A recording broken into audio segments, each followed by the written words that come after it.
પરિત્રાણાય સાધુનામ વિનાશાય ચ દુષ્કૃતામ ધર્મ સંસ્થાપનાર્થાય સંભવામી યુગે યુગે. હવે અર્જુન કૃષ્ણને સારથી તરીકે સ્વીકારે છે, પણ હવે પોતાના આત્માના સારથી તરીકે કૃષ્ણને સ્વીકારે છે. હવે પરમ તત્વની ઓળખ થઈ ગઈ. હવે પૂછે છે, હે કૃષ્ણ, જ્ઞાન અને કર્મ અને સંન્યાસ આમાં શું ફેર છે?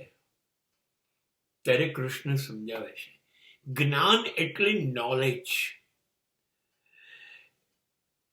નોલેજ એટલે માહિતી મેળવવી અને પછી એને એક્શનમાં લેવું, અમલમાં લેવું. જીવન માટેના ધ્યેય નક્કી કરવા, મિશન, ટાર્ગેટ, અને એને તપાસતા રહેવું, એને ચકાસતા રહેવું અને પોતાના ધ્યેયને વળગી રહેવું. આને જ્ઞાન કહીશું અર્જુન.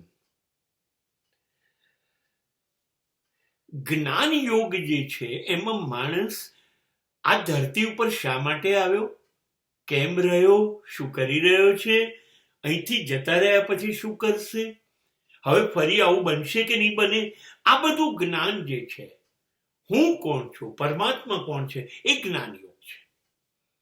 પણ એ તો સ્વ માટે છે, પોતાના માટે છે, પોતાના વિકાસની વાત છે.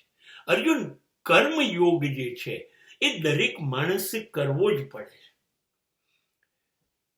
અર્જુન, એ કર્મ જે છે એના ફળની ઈચ્છા માણસે નથી રાખવાની, એને ખાલી કર્મ કરવાનું છે બસ. અને એનું જે ફળ હશે એ તું આશા રાખ્યા વગર કામ કર. એ ફળ આપવું, કેવું આપવું, ક્યારે આપવું, એ ઈશ્વર હું નક્કી કરીશ. તું ખાલી કર્મ કરવાનું નક્કી કર. અને આ જે કર્મ છે એમાં ધ્યાન રાખ, લોક કલ્યાણનું કામ કરવું છે. સજ્જનોને અન્યાય થતો હોય તો આપણે બે જણાએ લડવું પડશે, અને દુર્જનોને આપણે જીવવા નહીં દઈએ, અધર્મીઓનો આપણે નાશ કરીશું. અર્જુન, આ કામ તો આપણે વર્ષોને યુગોથી કરતા આવ્યા છે. હું ને તું અનેક વાર આવ્યા હતા, સજ્જનોના રક્ષણ માટે અને દુર્જનોનો નાશ કરવા માટે. તને યાદ નથી, મને યાદ છે. અર્જુન, આ પૃથ્વી ઉપર દરેક માણસે કર્મ કરવાનું છે, અને એ હું કરાવું છું. તમે જાતે નથી કરતા. તમને કર્મ કરવાની પ્રેરણા હું આપું છું, કેમ કે દરેકની અંદર રહેલો આત્મા એ હું છું, મારો અંશ છે. માટે મારી મરજી વગર તમે નથી કરતા તો તમે કરો છો જ ક્યાં? મારી મરજીથી થાય છે તો ફળ પણ મારી મરજી ઉપર રહેવાનું. આ કર્મયોગ છે. અને આ ચૂકી જઈએ ને અર્જુન, તો આપણે સમાજ સાથે અન્યાય કરીએ છીએ, અધર્મને સાથ આપીએ છીએ. માટે આ કામ આપણે કરવું જ પડશે. આમાંથી કર્મથી બચાવ નથી. એટલે અર્જુન, એક વસ્તુ એ યાદ રાખ કે મૂળ ઘટના ત્યાં છે કે આપણે જન્મ લીધો પછી આપણો ધર્મ એક એ છે લોક કલ્યાણ. બીજો ધર્મ એ છે અર્જુન કે આપણી 5 ઇન્દ્રિય છે, આંખ, કાન, નાક, જીભ, શ્વાસ. આ 5 ઇન્દ્રિયો અને 5 વૃત્તિઓ છે, કામ, ક્રોધ, લોભ, મોહ. આ આપણી વૃત્તિઓ છે. આ 10 જણને આપણે કાબુમાં રાખવાના, કંટ્રોલ રાખવાનો મૃત્યુ પહેલા.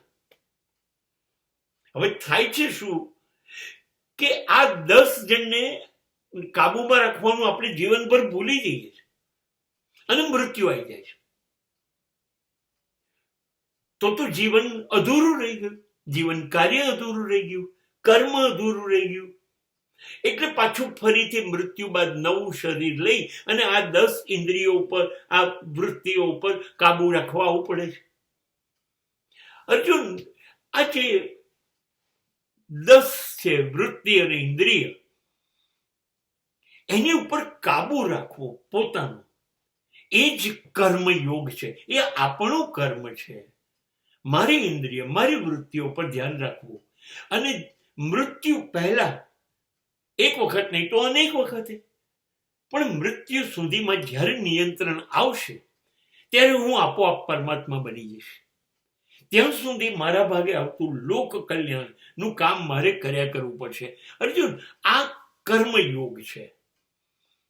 અને આ કર્મ કરતા કરતા એનું ફળ છોડી દઈએ, મારે કંઈ નહીં જોઈએ, એ ઈશ્વર જાણે. તો એ ત્યાગ થઈ ગયો અર્જુન. અને એને એ તમે આ છોડી દીધું, તમે વૃત્તિઓ છોડી, તમે ઇન્દ્રિયોને છોડી, એટલે એ વૈરાગ્ય થઈ ગયો. એટલે કર્મ, જ્ઞાન અને વૈરાગ્યનો યોગ થઈ ગયો અર્જુન. આ રીતે બધું તો નહીં થાય ને અર્જુન. સ્વ સુધાર કરવો પડશે અને સમાજનો સુધાર કરવો પડશે. નહીં કરીએ ત્યાં સુધી આત્મા વારે ઘડીએ શરીર બદલ્યા કરશે. આત્માને છે ને, શરીર એટલે જૂનું કપડું, એ જરાક બી ફાટ્યું, થોડું ઘરડું થયું, જૂનું થયું, એટલે આત્માને મજા નથી આવતી, એ છોડી દે છે, જેને આપણે મૃત્યુ કહીએ છીએ. અને પછી નવું કપડું બીજા જન્મમાં પહેરી લે છે. બસ આ જ છે કર્મયોગ.